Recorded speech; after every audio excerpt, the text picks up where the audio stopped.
Pencetus ajaran Hasta Brata. Kapan lahirnya? Ditujukan untuk orang awam atau khusus pemimpin? Apakah dalam ajaran agama Islam, Kristen, Hindu, dan lain-lain substansi Hasta Brata juga ada?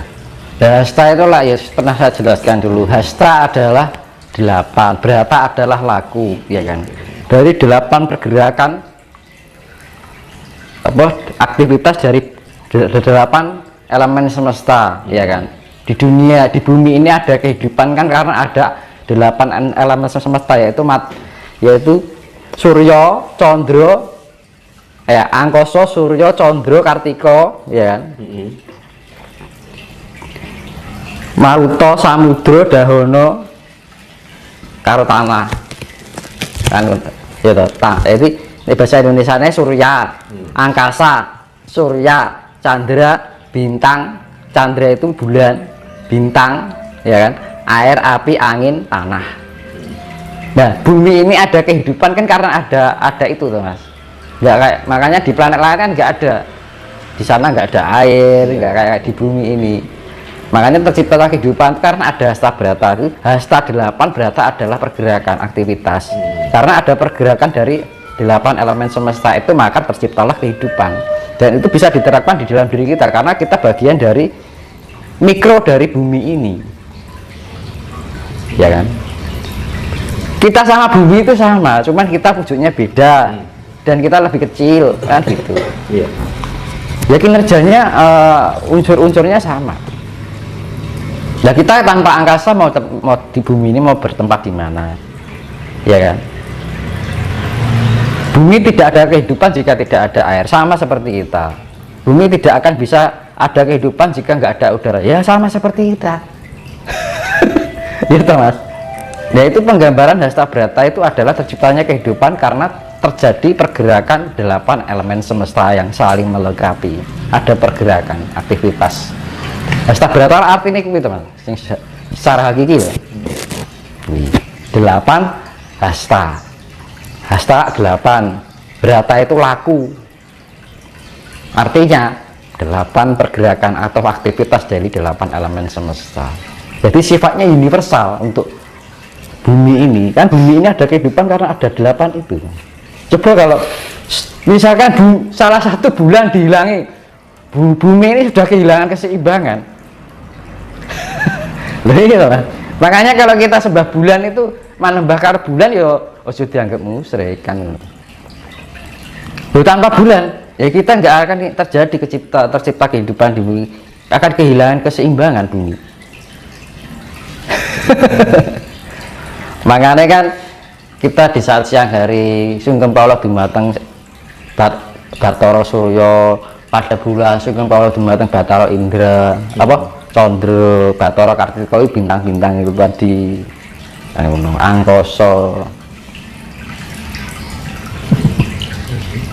Nah kalau kita nggak ada angkasa mau hidup di mana kan gitu. Karena angkasa itu bagikan rumah dari alam semesta ini kan.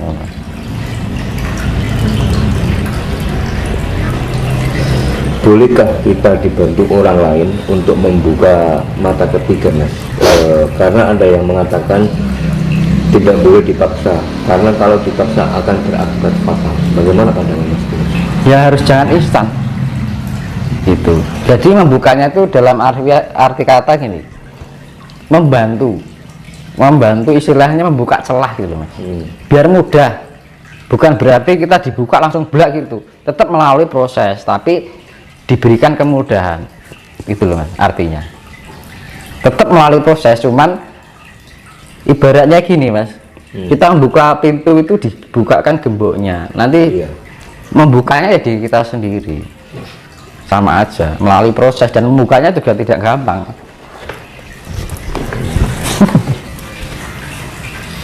Ibaratnya membuka gembok lah kan, maunya awalnya terkunci tertutup rapat, dibukakan gemboknya, tinggal nanti membuka sendirinya. Yang membuka ya diri kita kan. Makanya manusia harus punya proses, harus berproses. Tanpa kita berproses, semua yang terjadi di alam ini semua karena proses ilmiah. jangan sifatnya yang instan. Makanya banyak orang yang gila gara-gara ada penyaluran ilmu lah ibaratnya kan.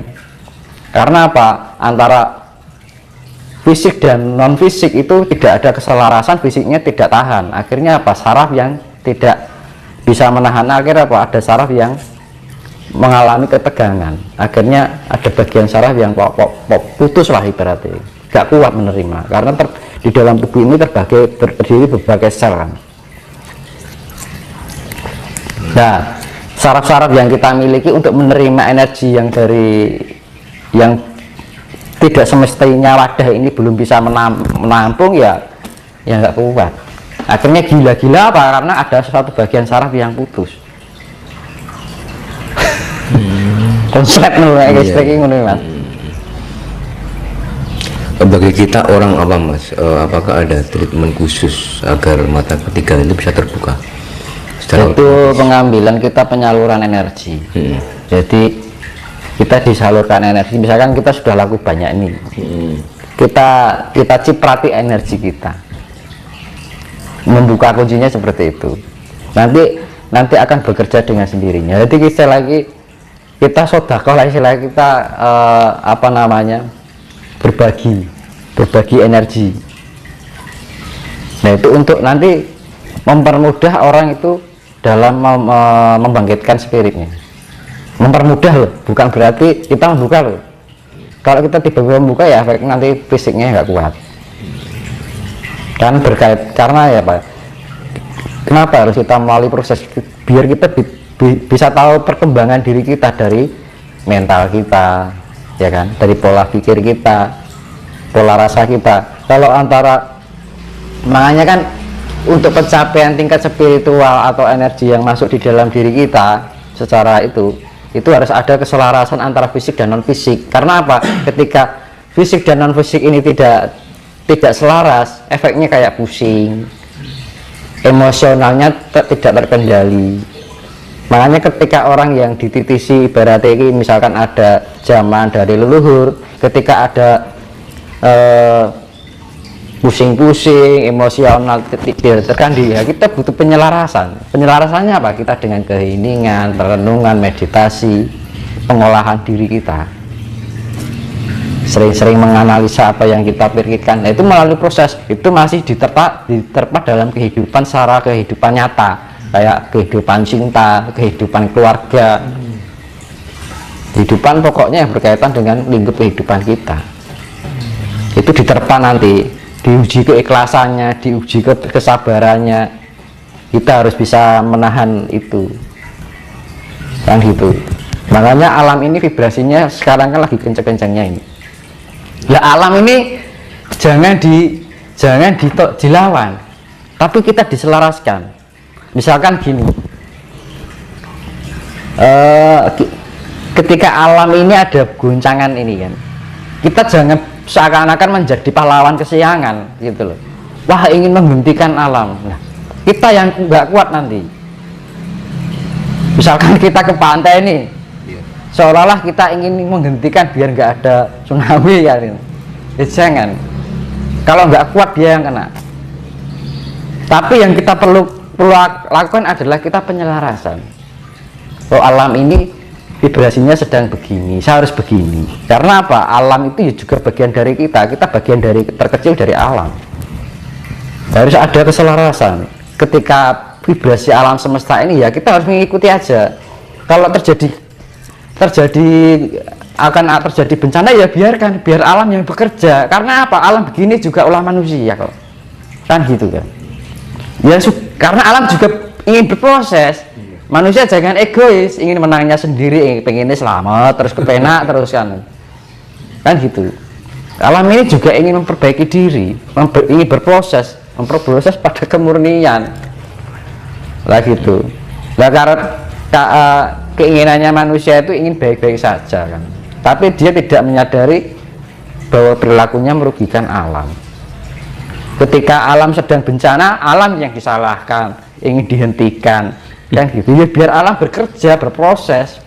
Kenapa? Kalau kita membiarkan alam untuk bekerja itu dalam arti alam itu juga memperbaiki hidup kita juga sebenarnya. gitu mas. Apa? Kalau kita menghentikan alam ini biar tidak terjadi, dan terus kapan alam mau proses, selamanya akan dikuasai oleh angkara murka dan ketamakan dunia.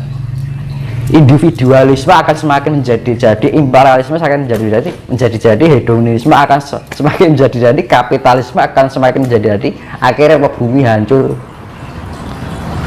Dan kehancurannya gara-gara itu teman. Ya itu makanya butuh keselarasan, kemurnian, butuh ada pendekatan dengan alam. Kita harus bisa merasakan apa yang alam rasakan. Nah gitu. Nah karena apa? Nah kalau tanpa alam kita mau hidup dengan apa? Baru kita nggak minum 1 hari aja nggak, kita haus, butuh air, ya kan? Kita jalan kaki aja menginjak bumi. Nah, apa manusia menyadari itu? Kita coba kalau orang nggak punya nafas, gitu kan? Lah makanya kuncinya itu ojo sambat, ojo ngeresulo, jangan mengeluh. Hidup itu harus bisa selalu mensyukuri apapun yang keadaan. Nah kadang-kadang manusia itu sudah diberikan banyak istilahnya keuntungan atau suatu rezeki lah dibilang, itu aja masih sambat ini itu, misalkan usahanya macet, ya kan, sambat, padahal dia masih bisa makan, masih bisa minum. Nah itu kesadarannya di mana? Dari segi itu aja hilang kan gitu. Makanya orang Jawa itu selalu mendidik wong urip iku kudu narimo. Narimo tuh banyak dan sedikitnya itu harus diterima dengan bersyukur. Orang Jawa mendidik tidak menjadi pribadi yang ambisius, tapi alon-alon, laton kelakon. Makanya di dalam Candi Cethok itu disimbolisasi adalah kura-kura bertempurung love, daun cinta. Kura-kura kan jalannya pelan-pelan, ya kan. Kura-kura kan simbol keabadian. Makanya ketika orang bisa menjalani kehidupan itu dengan sabar, ikhlas, orangnya akan panjang umur. Nah terus terumpuk tempurungnya berbentuk cinta. Dimanapun berada kita berada, cinta itu adalah rumah kita yang selalu kita bawa. Nah tempurung kura-kura itu, kura-kura kalau ada bahaya dia berlindung pada tempurungnya. Nah kita berlindung dengan kasih itu tadi. Manakala kita bisa menerapkan kehidupan di dalam kasih ini, Tuhan akan melindungi kita, alam pun juga. Orang kalau mempunyai kepribadian asih, dia nggak akan mempunyai musuh. Dilalah itu mas. Di mana-mana selalu dihargai, disegani lah ibaratnya kan gitu. Terus gini mas, apa sih keistimewaan jika seseorang sudah terbuka mata ketiga ya? Ya kita lebih mengetahui gelaring jagat mas. Kita lebih memahami dari esensi dari alam semesta ini. Oh alam itu begini, oh prosesnya begini. Jangan diarahkan hanya suatu hal yang mistis saja kan gitu. Nah itu loh, kadang-kadang hanya diarahkan hal yang sifatnya mistis, klinik kan gitu. Tapi kalau kita sudah terbuka oleh mata yang namanya mata ketiga, kita lebih bisa memahami esensi dari alam itu. Oh alam itu bekerjanya seperti ini loh. Lah aku itu bagian dari alam. Ya sama seperti alam, akhirnya kita lebih paham bagaimana kita hidup di dunia ini.